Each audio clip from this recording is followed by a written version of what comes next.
So finally পাউজের countdown শুরু হয়ে গেছে এবং পাউজ 16 তারিখ বাংলাদেশ টাইম ঠিক 5টা বাজে লিস্ট হতে যাচ্ছে সকল এক্সচেঞ্জারে। এবং আজকের এই ভিডিওর মধ্যে আমি শেয়ার করব পাউজ কন্ট্রোল এক্সচেঞ্জারে লিস্টিং হচ্ছে 100%, পাউজের অনচেন ক্লেম কবে শুরু হবে এবং কি পরিমাণ গ্যাস ফি লাগতে পারে। এছাড়াও আদৌ কি পাউজ বাইন্যান্সে আসবে নাকি আসবে না সেটাও বলবো। মানে এক কথা বলতে গেলে পাউজের A to Z আপডেট আজকের এই ভিডিওর মধ্যে আমি শেয়ার করব। তাই আপনারা যারা পাউজে কাজ করেছেন আপনারা এই ভিডিওটা স্কিপ না করে সম্পূর্ণ ভিডিওটা দেখবেন এবং ভিডিওতে যদি এখন লাইক করে না থাকেন তাহলে এখন একটি লাইক করে দেবেন, আর চ্যানেল নতুন হলে চ্যানেল সাবস্ক্রাইব করে দেবেন। তো হ্যালো গাইস, আসসালামু আলাইকুম, ইটস মি আরিফ আহমেদ, ফিরে আসছি এটার পর।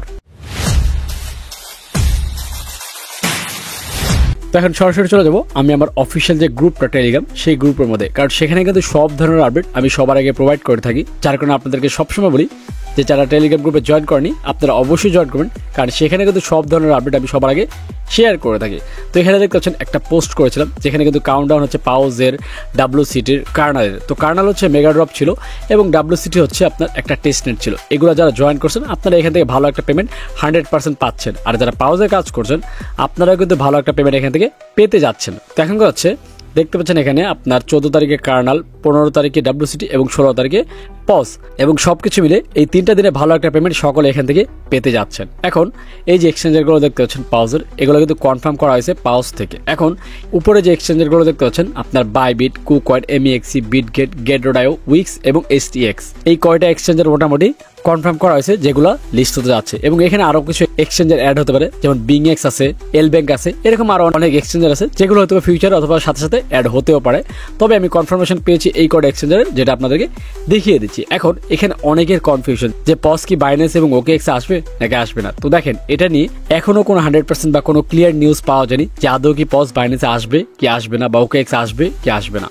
কারণ এর আগেও কিন্তু আমি প্রিভিয়াসলি যতবারই পোস্ট করেছি আমার টেলিগ্রাম গ্রুপে সেখানে বলেছিলাম যে পজ বাইন্যান্সে আসা কোনোভাবেই সম্ভব না। কিন্তু তারপর অনেক ধরনের আপডেট অনেকে আপনারা অনেক গ্রুপ থেকে দেখেছেন যে পজ 100% বাইন্যান্সে আসতেছে, এটা সেটা নানান ধরনের কথা। কিন্তু আমার গ্রুপে আমি কখনো এই কথা বললি যে পজ বাইন্যান্সে আসবে। তবে হ্যাঁ, আমি বলেছি আসতে পারে, কিন্তু আমি সবসময় বলেছি পজ বাইন্যান্সে আসার সম্ভাবনা একদমই নেই। কিন্তু এর মধ্যে OKX ছিল সম্ভাবনা, কিন্তু জানি না কেন তারা OKX লিস্ট করেনি বা অ্যানাউন্সমেন্ট দেয়নি এখনো।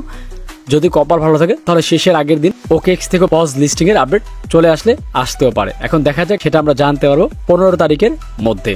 তো এখন কথা বলি অনচেন ক্লেমের বিষয়টা। তো দেখতে পাচ্ছেন পজ থেকে অলরেডি কিন্তু ক্লিয়ার করা হয়েছে অনচেন ক্লেম কিন্তু তারা নিয়ে আসতেছে, এবং তার জন্য আপনাদেরকে বলছে কিছু সোল গ্যাস ফি নিয়ে রাখার জন্য। কারণ যখন আপনি অনচেনের মধ্যে পজ ক্লেম করতে যাবেন তখন আপনার কাছে কিছু গ্যাস ফি চাবে ফ্যান্টম, তাই অবশ্যই আপনার ফ্যান্টম ওয়ালেটের মধ্যে সোল গ্যাস ফি নিয়ে রাখবেন। এখন আপনারা অনেকে জিজ্ঞেস করতে পারেন যে কিরকম গ্যাস ফি রাখলে ভালো হবে। তো দেখেন, যেহেতু অধিকাংশ মানুষই যারা মাল্টি করেছে তারাই কিন্তু ফ্যান্টমে ক্লেম করবে, তো সেখানে ভালো পরিমাণ গ্যাস ফি লাগতে পারে। তবে আমি যেটা রিকমেন্ড করবো আপনার একটা আইডির জন্য মিনিমাম $0.5 থেকে $1 বা $2 সমপরিমাণ গ্যাস ফি নিয়ে রাখতে পারেন। লাগতে পারে $0.5 সমপরিমাণ গ্যাস ফি। তবে আপনার কাছে যদি মাল্টি অ্যাকাউন্ট থাকে সেই ক্ষেত্রে ভালো পরিমাণ সোল নিয়ে আপনি ফ্যান্টমে রেখে দিতে পারেন, যেহেতু আপনি মাল্টি করেছেন। তবে পার আইডির জন্য $0.5 থেকে $1.5 বা $2 মতো গ্যাস ফি লাগতে পারে। প্রিভিয়াসলি এর আগে যেগুলো গ্যাস ফি লাগছিল আপনার সোলের মধ্যে, সেখানে আমরা $2 মতো খরচ হয়েছিল। তো এখন দেখার বিষয় পজ ক্লেম করার জন্য কিরকম গ্যাস ফি লাগতে পারে। অনেকে ধারণা করতেছে $0.5 মতো গ্যাস ফি লাগবে। এখন সেটা আমরা তখনই জানতে পারবো যখন ক্লেমটা চালু হবে, এবং সকলে ধারণা করছে ক্লেমটা হয়তো লিস্টিং এর দিনই চালু হবে অথবা লিস্টিং এর 1 ঘন্টা আগে চালু হবে। তবে আমার যতটুকু ধারণা পজ অনচেন ক্লেম শুরু হবে লিস্টিং এর সময় অথবা লিস্টিং এর পরে। তবে তারপর আপনার ধারণা কি মনে হয় কি হতে পারে সেটা কমেন্টস করে অবশ্যই জানাবেন। এই হচ্ছে ভিডিও। তবে যাওয়ার আগে আবারও বলতেছি 16 তারিখ বাংলাদেশ টাইম 5টা বাজে পজ লিস্ট হতে যাচ্ছে। তার আগে আপনারা সবকিছু রেডি করে বসে থাকবেন। যখন পজ মার্কেট ওপেন হবে তখন যদি ভালো পরিমাণ প্রাইস পান সেক্ষেত্রে টোকেন সেল করে ডলার নিয়ে নেবেন। আর যদি আপনার এক্সপেকটেশন অনুযায়ী পজের প্রাইস না হয় সেক্ষেত্রে আপনি হোল্ড করতে পারেন। যেমনটা আমি এক্সপেকটেশন মতো যদি পজ না হয় তাহলে আমি সেল করবো না, কারণ সকলে ধারণা করতেছে পজের প্রাইস হবে 0.005 থেকে 0.01। তো এরকমটা হলে তো আলহামদুলিল্লাহ অনেক ভালো। আর যদি 0.30 হয়ে যায় অথবা 0.0012 হয় সেই ক্ষেত্রে সেল আমি করবো না, আপনার মন চলে আপনি করতে পারেন। তো এই হচ্ছে পজের আপডেট। তো আপডেটগুলো কেমন লাগছে সেটা কমেন্টস করে জানান, এবং নেক্সট কোন বিষয়ে ভিডিও চান সেটাও কমেন্টস করবেন, কারণ আপনাদের কমেন্টস থেকে বাছাই করে নতুন আরেকটা ভিডিও আমি নিয়ে আসবো। তো দেখাচ্ছেন নেক্সট ভিডিওতে। সে পর্যন্ত ভালো থাকবেন, সুস্থ থাকবেন।